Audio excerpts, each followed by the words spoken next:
Welcome back to my channel Sneha mom lifestyle. So friends, आज मैं आपके साथ शेयर कर रही हूँ मेरी 20 वीक की एनोमली अल्ट्रासाउंड रिपोर्ट, जिसे 2D 4D TIFFA scan ultrasound report भी कहते हैं, जो कि आपको 18 टू 20 वीक के बिटवीन करनी पड़ती है, क्योंकि 18 वीक तक बेबी के जो इंटरनल ऑर्गन होते हैं वो लगभग डेवलप हुए होते हैं, और इसी इंटरनल ऑर्गन की डेवलपमेंट और ग्रोथ चेक करने के लिए डॉक्टर एनोमली अल्ट्रासाउंड करने की सलाह देते हैं, और ये हर गर्भवती महिला को करनी ही पड़ती है।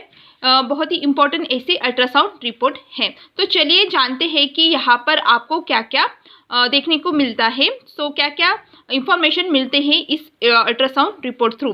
सो इस वीडियो को आप एंड तक पूरा देखिए, और एक रिक्वेस्ट है, अगर आप मेरे चैनल पर नहीं हो या फिर अब तक आपने मेरे चैनल को सब्सक्राइब नहीं किया तो प्लीज़ सब्सक्राइब के रेड बटन दबाकर मेरे चैनल को ज़रूर सब्सक्राइब कीजिए। सो फ्रेंड्स, सबसे पहले आपको पता चलता है बेबी की पोजीशन क्या है। सो जिस वीक में आप अल्ट्रासाउंड करोगी ये एनोमली, तो उस वीक में आपकी बेबी की जो पोजीशन है वो यहाँ पर लिखी हुई रहेगी, जैसे सेफालिक है, ब्रीच है या ट्रांसफ़र है। आप देख सकते हो यहाँ पर मेरे बेबी की जो पोजीशन थी वो सेफालिक थी।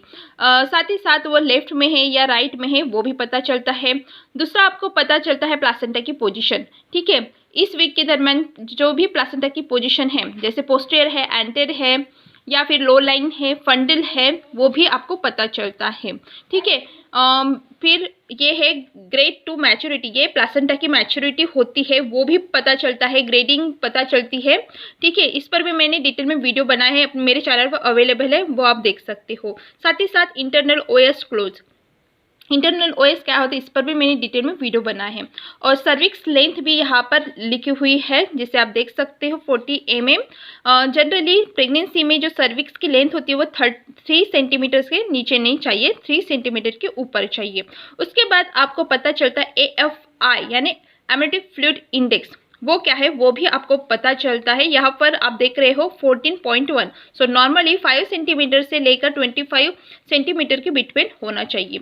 उसके बाद बेबी की फीटल कार्डियक एक्टिविटी, मतलब फीटल हार्ट रेट आपको पता चलता है इस वीक के में कितना है। सो यहाँ पर उसकी फीटल हार्ट रेट भी दी जाती है। उसके बाद आप यहाँ पर नीचे देख रहे हो कुछ पैरामीटर्स है, जैसे BPD, SC, ABD, FL, ये बेबी की जो ऑर्गन्स हैं उसकी हड्डियां हैं।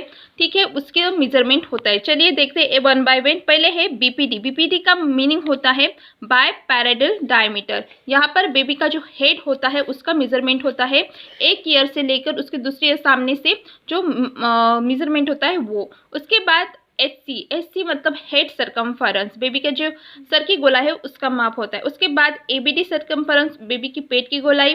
फिर बाद फीमरल लेंथ, बेबी की जो जांघ की हड्डी होती है उसका लेंथ। टिबियल लेंथ, बेबी की जो एंकल की हड्डी होती है, ठीक है, मतलब उसके नी से लेकर उसके एंकल तक उसका जो लेंथ होता है वो है। ह्यूमरल लेंथ HC, HL, इसका मतलब है बेबी के जो कंधे से लेकर उसके कोहनी तक की लेंथ है।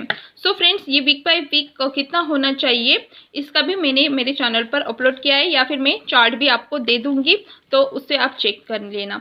और उसके बाद यहाँ पर देख सकते हैं फीटल हार्ट रेट कितना है। सो यहाँ पर आप देख सकते हो 20 वीक के हिसाब से यहाँ पर बेबी का जो कुछ ही ग्राम में होता है, और यहाँ पर प्लस माइनस का मतलब है 40 ग्राम कम हो सकता है या फिर ज़्यादा हो सकता है।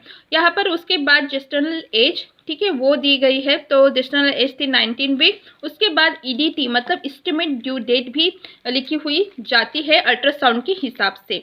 उसके बाद कुछ और भी डिटेल्स होती है, जैसे कि मैंने कहा बेबी के जो इंटरनल ऑर्गन होते हैं, जहाँ पर आप देख रहे हो हेड है, हेड के बारे में पूरी डिटेल आपको यहाँ पर लिखी हुई मिलेगी। जो नॉर्मल है तो नॉर्मल लिखा होगा, अगर कुछ एबनॉर्मल है तो एबनॉर्मल लिखा होगा। उसके बाद आप देख सकते हो स्पाइन के बारे में डिटेल में जानकारी दी गई है। सो फिर उसके बाद नेक के बारे में, फेस के बारे में, ठीक है, फेस में उसका जो नोज़ है, माउथ है, ठीक है, अगर उसमें कोई फॉल्ट है वो भी यहाँ पर देखा जाता है। थोरैक्स, ठीक है, बेबी के जो चेस्ट के एरिया है उसमें जो लंग्स आते हैं, उसके कार्डियक मतलब हार्ट आता है, उसका डिटेल में यहाँ पर लिखा हुआ होता है एक्सप्लेनेशन। उसके बाद एब्डोमेन, ठीक है, सो एब्डोमेन में के बारे में भी यहाँ पर पूरा डिटेल में लिखा हुआ होता है। आप चाहे तो स्क्रीनशॉट लेकर पूरा पढ़ सकते हो। उसके बाद है कब, यानी बेबी की जो किडनीज है, ब्लैडर है, ठीक है, उसमें भी यहाँ पर डिटेल में लिखा हुआ होता है। उसके बाद लिम्स, मतलब बेबी के जो हाथ के फिंगर्स है, हैंड्स है, जो वो नॉर्मल है या नहीं है, इस वीक के हिसाब से वो भी लिखा हुआ मिलता है। उसके बाद यहाँ पर आप देख रहे हैं नो कलर डॉपलर, क्योंकि कलर डॉपलर नहीं है। उसके बाद आप यहाँ पर देख सकते हो इम्प्रेशन, ठीक है। इम्प्रेशन मतलब जो भी अल्ट्रासाउंड रिपोर्ट में जो भी लिखा गया है उसका शॉर्ट में इम्प्रेशन देते हैं। सो यहाँ पर 90 वीक्स के हिसाब से देख सकते हो सेफालिक है, ठीक है, और बेबी की जो ग्रोथ है वो नॉर्मल लिखी हुई है, ठीक है, नॉर्मल फीटल ग्रोथ है। अगर कुछ एबनॉर्मलिटीज दिखे दी तो वो भी यहाँ पर लिखी हुई होती है। और यहाँ पर एक एडवाइस भी होती है for detail cardiac evolution fetal echo advice 22 to 24 gestational week, ठीक है। और आपके जो बेबी के हार्ट है उसका डिटेल में अगर आप करना चाहते हो अल्ट्रासाउंड तो वो 22 वीक से लेकर 24 वीक के हिसाब से आप हार्ट की कर सकते हो। और यहाँ उसके बाद यहाँ पर बेबी के जो